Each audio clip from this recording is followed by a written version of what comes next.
Three things to expect with the new Antman. I brought my movie book. First, the story. This story was nothing like what I thought it to be. I thought Antman was trying to go back into the past and try and spend time with his daughter. No. His daughter was just curious about the quantum realm and tried to create a device that sends a signal to the quantum realm. While they are talking about it, as they were arguing, explosion, the whole family is dragged into the quantum realm and they explore it. Antman, aka Avatar, the way of the gummy bears and gems. These are the three things you should be expecting. Number one, old Marvel is back. Marvel has been listening to their fans. Marvel has been paying attention to what the fans have been saying. They are trying to cut down all the cringy comedy bits, the by force comedy bits. Things that you didn't like about Thor: Love and Thunder is not in this. This was giving more of Phase 3, Phase 2 Marvel, canon Civil War Marvel, where they are not scared to make you feel like these people are in danger. It's not like the new Marvel where they are thinking the children will feel like their heroes are in danger. That can affect our marketing. If this is what I come to do from now on, it's fair to say Marvel is about to get interesting again. Kang is everything. Before you go into this movie, you must know about Kang. You must know who Kang is. Basic information. Kang was the one keeping the timeline in order. Female Loki, which is in the Loki series, kills him because she felt like she was never being treated well by the timeline.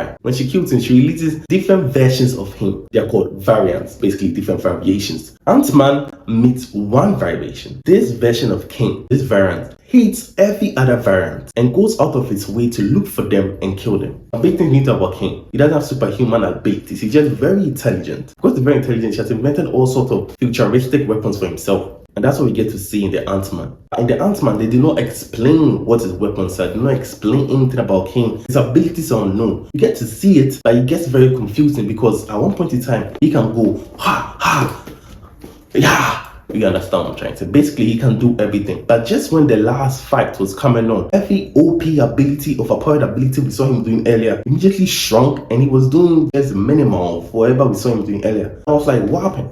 What happened?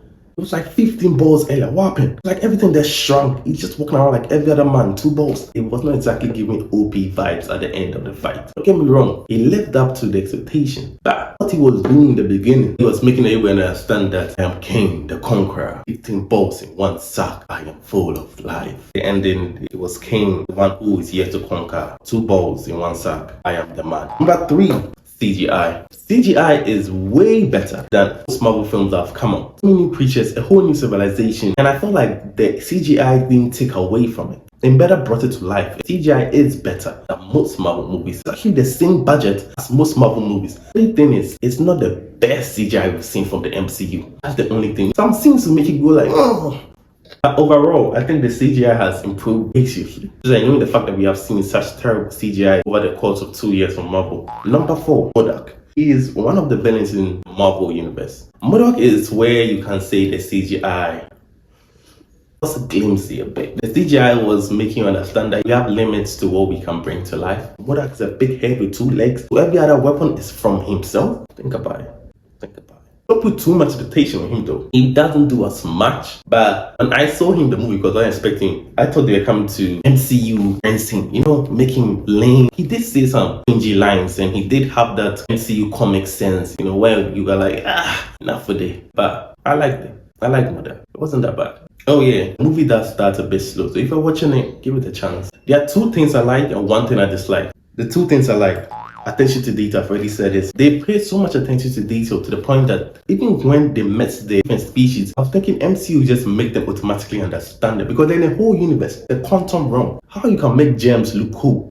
Trust me, that's hard. When they got there first, how they didn't understand their language and later were able to, and even how the aliens talk. I felt like I was watching Avatar, but this time around it was just gems and gummy worms and rocks and some other things that cannot be explained by words. It's just vibes. It was the definition of vibes. You just see vibes floating around. Even the Mysterio costume design for all the other villains, I messed with that. I messed with that design. I messed with the whole attention to detail. The fact that they make you feel like, yeah, these people are bad. One attention detail that I wasn't expecting is the hand-to-hand combat. This movie made me realize Ant-Man, I don't know how he's a superhero. He has no ability. He can't turn into an ant. Anybody can be Ant-Man. Ant-Man doesn't have much of a physical advantage. So in the hand-to-hand combat, I was just happy that they were able to show Ant-Man is a weak-ass dude.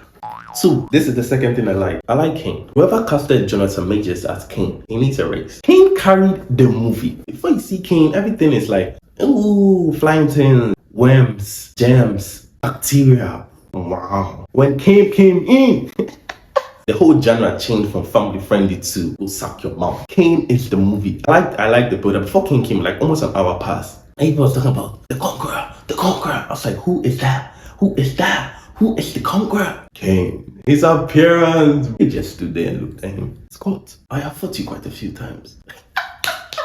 Kane is the person you should look out for in the movie. I'm so eager to see every version of Kane just because of how well he acted here. Bro, the build up to Kane arriving, they trying to fight Kane. They really fought Kane and Kane's defeat. That's literally the story. I only have one dislike, and that is something to do with Kane. I've already said this. Kane's abilities were not being displayed well. He was doing way too much, and at the time needed for him to do way too much, he did way too less. I don't know what kind of power balance they were trying to do there. You see how Thor ran away from his sister? I expected something similar from Antman, but no. They're able to find a means to make Kane understand that I am Antman, was once an Avenger. That's the only dislike I had. Casey's a bit annoying in it, and I would personally give this a 7.3. I'm not exactly wowed by the Antman movie. I'm wowed by Kane. It was an hour before Kane came. Thank you all for watching. I said Kane. We'll see you in another video. Peace.